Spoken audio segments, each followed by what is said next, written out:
Michael had fully intended to go right home. He knew his mother would have dinner ready by now, but he didn't feel much like eating. All he could think about was Joe. It had troubled him that Joe hadn't told him about the gun sooner, about picking it up when Michael wasn't around.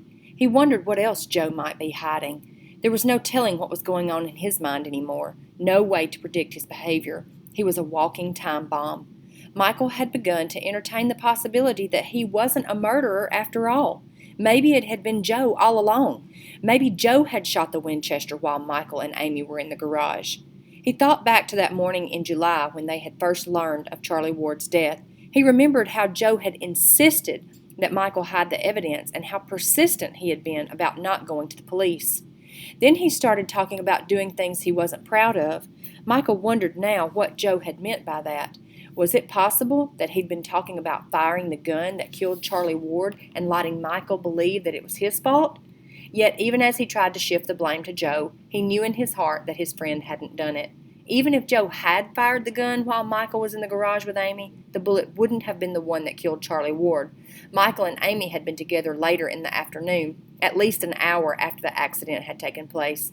But it still looked bad for Joe. He couldn't keep the cops at bay with the same old story for much longer. Maybe they didn't have any hard proof yet, but it seemed pretty obvious they were working overtime to build a case out of circumstantial evidence. Michael struggled to think straight. He needed to come up with a plan. He couldn't let Joe take the rap for Charlie Ward's death. Or could he? He knew that even though Joe hadn't done it, and even if it never came to trial for lack of evidence, most folks would still think that Joe was guilty anyway. People were like that sometimes. They had to have someone to blame. It would be the easiest thing in the world to let them believe what they wanted. It was the perfect setup, really, and he knew it. For a while, Michael wandered aimlessly up one street and down another with no particular destination in mind. That is, until he came to Amy's Street, and as he rounded the corner and saw the small white house at the end of the road, he realized this was the one place where he had known the only moments of peace he had found that summer. Maybe he was kidding himself.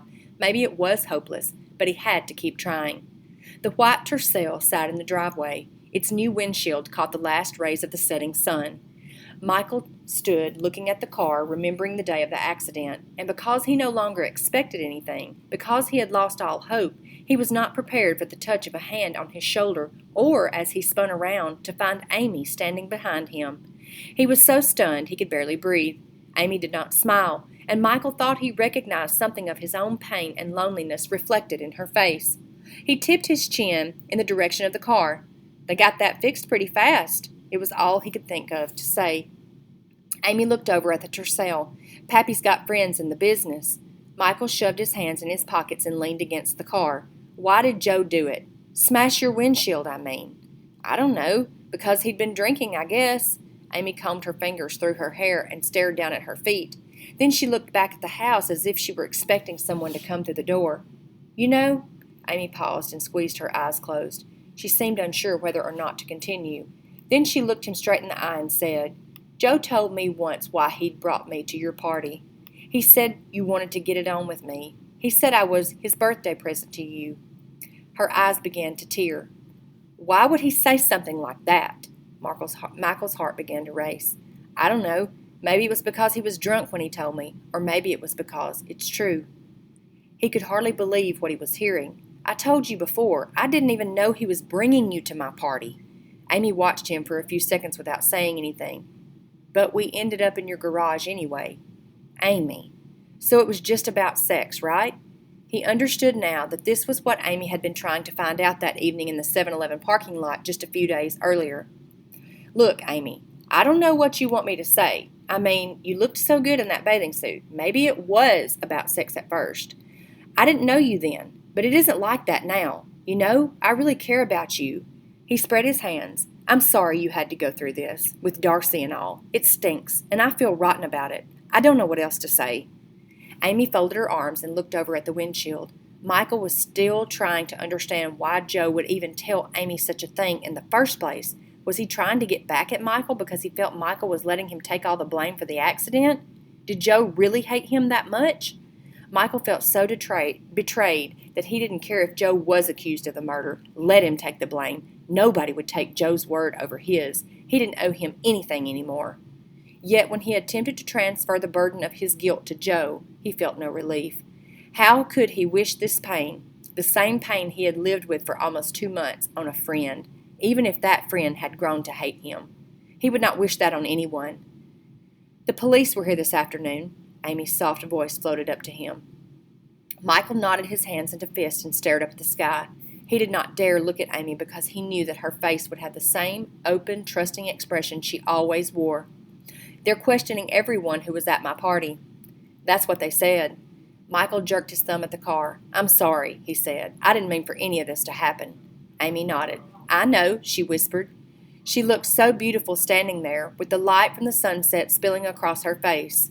Michael desperately wanted to touch her, but he didn't dare. He knew he should probably leave.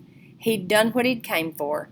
He had apologized face to face, but he wanted more than that. He wanted them to be like they had been before, and there wasn't a thing he could say or do to make that happen. Amy turned to go. She was heading up the front walk, and he was doing nothing to stop her. "There's something you should know about me," Michael called after her. He felt his throat swell and wondered if he would be able to get the rest of the words out. "Something really rotten." Amy stopped and looked over her shoulder. She seemed to be searching his face. Then she said, her voice scarcely above a whisper, "I'm not the person you should be telling." Michael's blood went cold. His skin prickled with sweat. "What do you mean?" he said, terrified of what she was going to say. "I was there, remember, at your party, the day that shot was fired?" Michael's body had tipped slightly forward as if he were waiting for her to strike him. "Yeah?" "I saw you come out of the woods with the rifle. Joe was with you."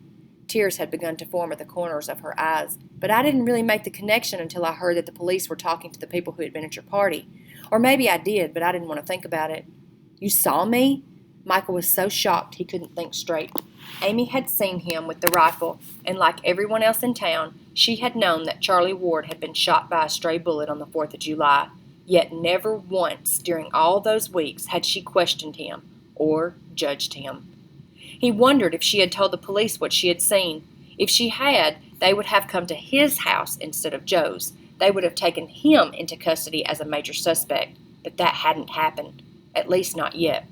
If Amy had withheld crucial information, that would make her an accessory too, like Joe. Michael cringed at the thought, but he couldn't bring himself to ask her outright what she had told the police.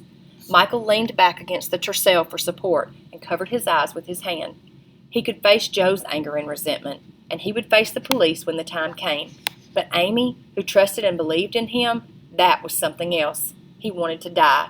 He did not expect to feel Amy's arms around him, not ever again, but when she slipped her hands under his arms and began to stroke the back of his neck, all he could do was press his face into her hair and cry.